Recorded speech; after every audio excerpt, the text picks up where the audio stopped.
Hello, this is Robert Yule, and this is the 17th and last in my series on Genesis 1:26, being a good steward of God's world.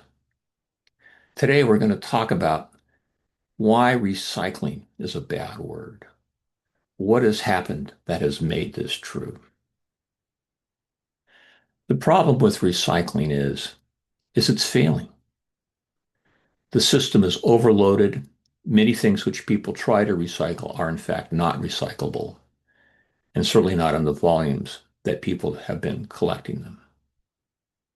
It's very expensive to gather and segregate the materials to get them into the right condition so that they could even be useful to someone who would want to reuse that material.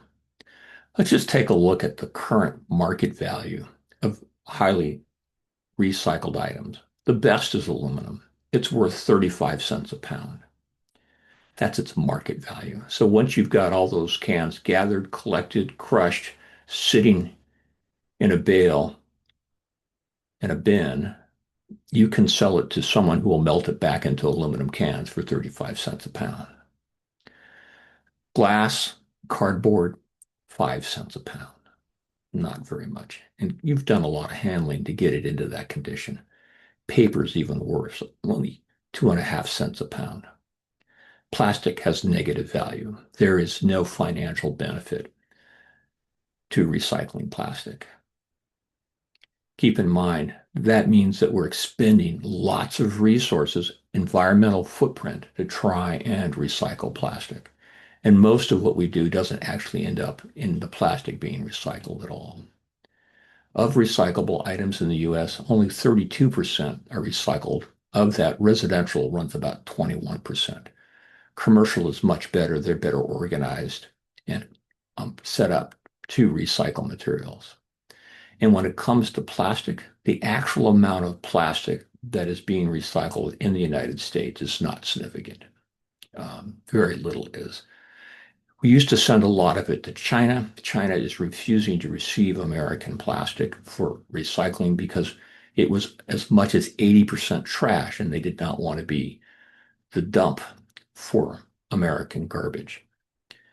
There are still a few communities that put a great deal of money and effort into having clean, recyclable plastic. I happen to live in one of them, and they spend a lot of time and effort segregating and making sure that there is very little trash in the plastic, and they are currently still able to send that plastic to China for recycling.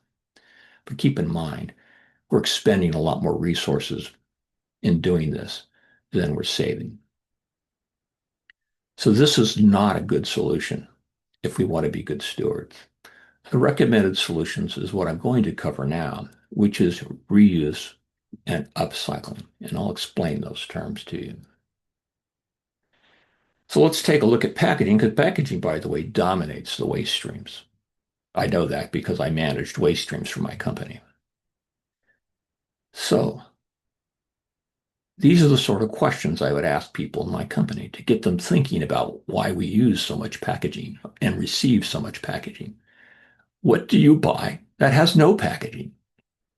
There's a couple shown here. Can you pick them out? Electricity, unless you're buying it with a battery for a very special purpose, most electricity by far comes on a wire. There's no packaging. Water. Most of us get water from a pipe. That water runs typically somewhere around um, a, a tenth of a penny per gallon, somewhere down there. So the next time you buy that pint of water for $1, the water inside costs about a tenth of a penny, maybe less. So we get most of our water with no packaging. It's the packaging and the handling that you're paying for when you buy bottled water. Gasoline. We buy gasoline. It doesn't come in a package. We deliver it with a hose into our car. Most common way of getting gasoline. Natural gas, the same way. There are other things that we get that have little or no packaging. There's one big one in this picture. It's the car. And that is a principle there. The larger and more expensive the item, the less packaging it has as a percent of what you're getting. Now, a car does have some packaging. It's removed by the dealer before you get the car.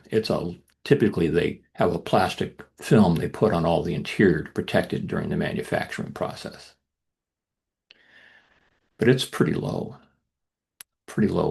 percentage of the car's packaging. There are things we buy that have reusable packaging. Most common is propane. Gasoline for your lawnmower, you use a gas can and you reuse that packaging all the time. Some people take bags to the supermarket with them when they go shopping. So that's reusable packaging.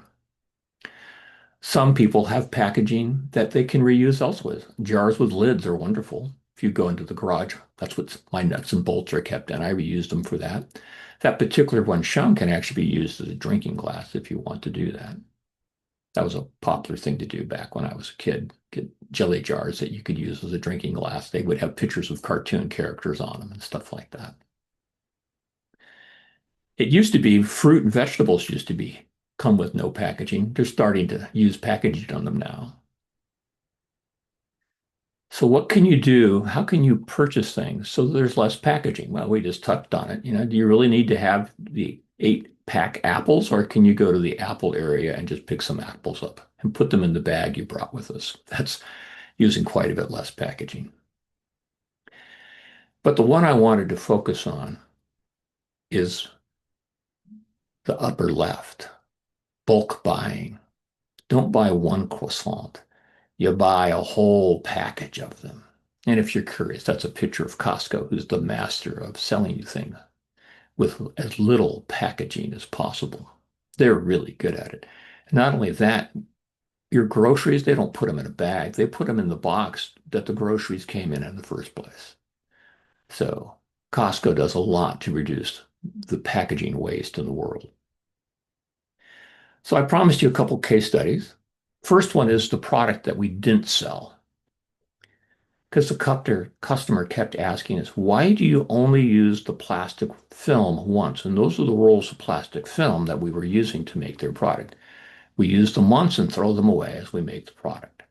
And they kept asking that question. And of course, we're technical companies, so we explained to them the technology of why that was so. The salespeople said, well, it's not that bad. We do recycle those rolls. And so we thought that would make them happy, except that customer knew that recycling, especially plastic, is a failure. And so they kept asking us, but why do you only use it once? And the people answering the question were all brilliant idiots. They didn't understand the environmental world, and so they didn't understand the question, and so they answered it to the best of their ability. They got to me with that way too late and mentioned this to me as a story of a problem they had. And I said, oh, you didn't understand what they were saying. Because the rest of it is, why are you only using it once? Isn't there something else that you can do that is useful with the plastic sheet as a plastic sheet? And the answer to that is yes. I have people that would be delighted to take the used plastic sheets and use them. They would pay us for them. The two were people who build homes because they need plastic sheeting for the moisture barrier inside the walls. No one would see that the fact that the sheet was stained by our manufacturing process. And the other one was an environmental cleanup company because they create plastic sheeting all over the place as they clean up the mess, and they would gladly buy those rolls of plastic from us. The second one was a problem we had with a supplier. We were trying to get them to take their packaging back and reuse it because they were shipping us the same thing over and over again, and it comes in packaging. They were shipping us these wafer cassettes. And even though their corporate policy said that they were supportive of the sustainability movement, they couldn't figure out how to take the packaging back and reuse it. It was just beyond them, which was strange because we actually also shipped wafers from one of our factories to another of our factories. We coat the wafer and then we ship it to them, and they cut it up into little pieces called dicing and then sell those to the customer. They would send us back the packaging in the truck that took the packaging to them with the wafers in there. And we would reload the wafers and send the packaging back to them with the wafers inside. And so we didn't have any problem doing this. Amazon. Amazon is the worst. Go anywhere, probably in the world nowadays, and you can find piles of Amazon boxes next to trash cans and dumpsters. They ship way more packaging than anything else. I've seen them ship something the size of a quarter in packaging that's 100 times bigger than the quarter. They ship a lot of packaging. Why can't the guy who dropped it off today come back tomorrow and pick it up and put it in his truck? He's emptying his truck out. He might as well fill it back up and then return it. And then they need to create a process that delivers that box or that envelope to the person who needs that box, an envelope, and refill it and resend it. They could do this. I know because my company was doing it. It's not a huge increase in cost to them, and it's a huge savings to the customers who have to pay to throw away all that packaging, as well as to the cities and counties who manage the landfills trying to deal with all that packaging. So I hope you've enjoyed these case studies and they've given you some insight about how we can be better stewards of God's kingdom. I really enjoyed working with you all on this. I hope you've enjoyed my lecture series. Be good stewards. Goodbye.